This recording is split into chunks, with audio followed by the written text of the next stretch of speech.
The Wizard of Oz, the Classic Edition, by L. Frank Baum, illustrated by Charles Santore. Chapter 1. The Cyclone. Dorothy lived in the midst of the great Kansas prairies with Uncle Henry, who was a farmer, and Aunt Hem, who was the farmer's wife. Their house was small. There were 4 walls, a floor, and a roof, which made one room. And this room contained a rusty-looking cook stove, a cupboard for the dishes, a table, 3 or 4 chairs, and the beds. Uncle Henry and Aunt Em had a big bed in one corner, and Dorothy a little bed in another corner. There was no garret at all, and no cellar, except a small dark hole dug in the ground called a cyclone cellar, where the family could go in case one of those great whirlwinds arose, mighty enough to crash any building in its path. It was reached by a trap door in the middle of the floor, from which a ladder led down into the small dark hole. When Dorothy stood in the doorway and looked around, she could see nothing but the great gray prairie on every side. Not a tree nor house broke the broad sweep of flat country. The sun had baked the plowed land into a gray mass. Even the grass was not green, for the sun had burned the blades until they were the same gray color. The house was as dull and gray as everything else. When Aunt Em came there to live, she was a young, pretty wife. The sun and wind had changed her, too. They'd taken the sparkles from her eyes and took the red from her cheeks and left them a sober gray. She never smiled now. When Dorothy was an orphan first came to her, Aunt Em had been so startled by the child's laughter that whenever Dorothy's merry voice reached her ears, she looked at the little girl with wonder that she could find anything to laugh at. Uncle Henry never laughed. He worked hard from morning till night. He was gray also, from his long beard to his rough boots, and he rarely spoke. It was Toto that made Dorothy laugh and saved her from growing as gray as her surroundings. Toto was a little black dog, with long silky hair and black eyes that twinkled merrily. Toto played all day long, and Dorothy played with him and loved him dearly. Today, however, they were not playing. Uncle Henry sat upon the doorstep and looked anxiously at the sky. Dorothy stood in the window with Toto in her arms and looked at the sky, too. From the far north, they heard a low wail of the wind, and Uncle Henry and Dorothy could see where the long grass bowed in waves before the coming storm. There now came a sharp whistling in the air from the south, and as they turned their eyes that way, they saw ripples in the grass coming from that direction also. Suddenly, Uncle Henry stood up. "There's a cyclone coming, Em," he said to his wife. "I'll go look after the stock." Then he ran towards the shed where the cows and horses were kept. Aunt Em dropped her work and came to the door. One glance of the danger told her of the danger close at hand. "Quick, Dorothy," she screamed, "run for the cellar."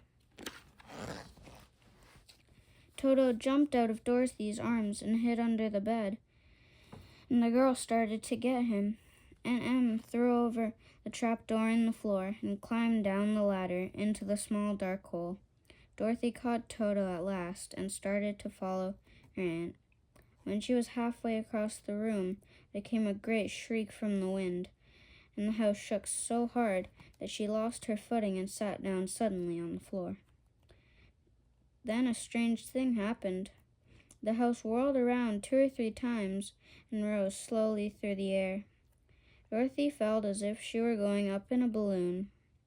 The great pressure of the wind on every side of the house raised it up higher and higher until it was at the very top of the cyclone, and there it remained and was carried miles and miles away, as easily as you could carry a feather.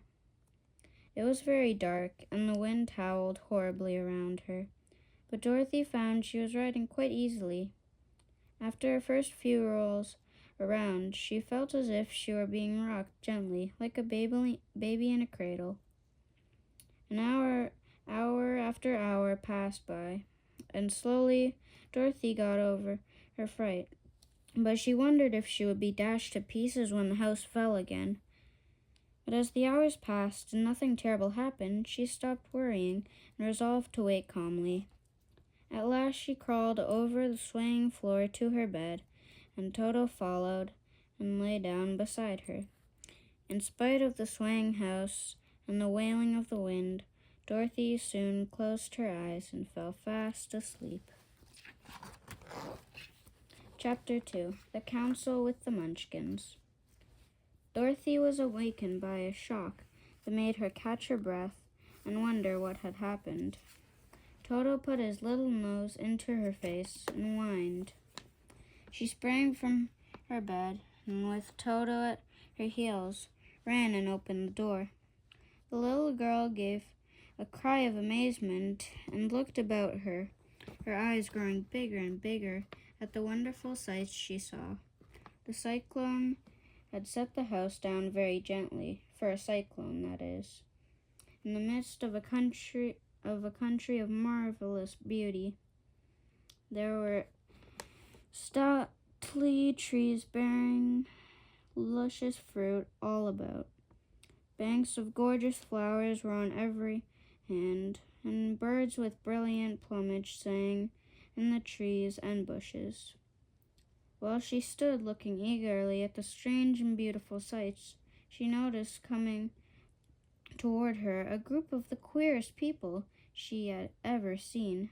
They were not as big as the grown folks she was used to, but neither were they very small. In fact, they seemed to be about as tall as Dorothy, although looked many years older. 3 men and 1 woman, and all were oddly dressed. They wore round hats that rose to a point, with little belts around the brims that twinkled sweetly as they moved. The hats of the men were blue. The little woman's hat was white, and she wore a white gown sprinkled with little stars that glistened in the sun. The men were about as old as Uncle Henry, but the little woman was much older. Her face was covered with wrinkles, her hair was nearly white, and she walked rather stiffly. When these people drew near the house, the little old woman walked up to Dorothy, made a low bow, and said, "You are welcome, most noble sorceress, to the land of the Munchkins.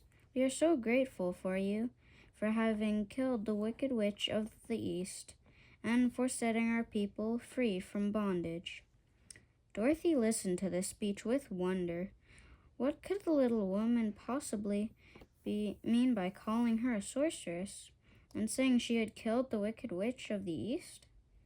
Dorothy had never killed anything in all her life. Dorothy said with hesitation, "You are very kind, but there must be some mistake. I have not killed anything."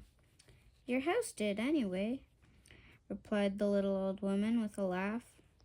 "And that is the same thing. See? There are her 2 feet still sticking out from under a block of wood." Dorothy looked and gave a cry of fright. Just under the corner of the house, 2 feet were sticking out, shod in silver shoes. "She was the wicked witch of the East," said the little old woman calmly. "She has held all the munchkins in bondage for many years, making them slave for her day and night. Now they are all set free and are grateful to you for the favor." "Who are the Munchkins?" inquired Dorothy.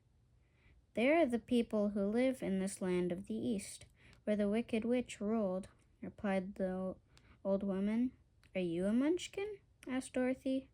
"No, but I am their friend. I am the Witch of the North, but I am a good witch, and the people love me."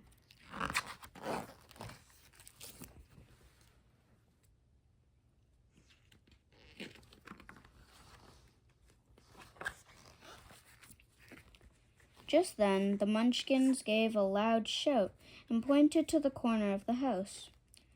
The little old woman laughed. The feet of the dead witch had disappeared entirely, and nothing was left but the silver shoes. She was so old, explained the Witch of the North, that she dried up quickly in the sun. That is the end of her, but the silver shoes are yours. She picked up the shoes, and after shaking the dust out of them, handed them to Dorothy. There is some charm connected with them, but what it is we never knew.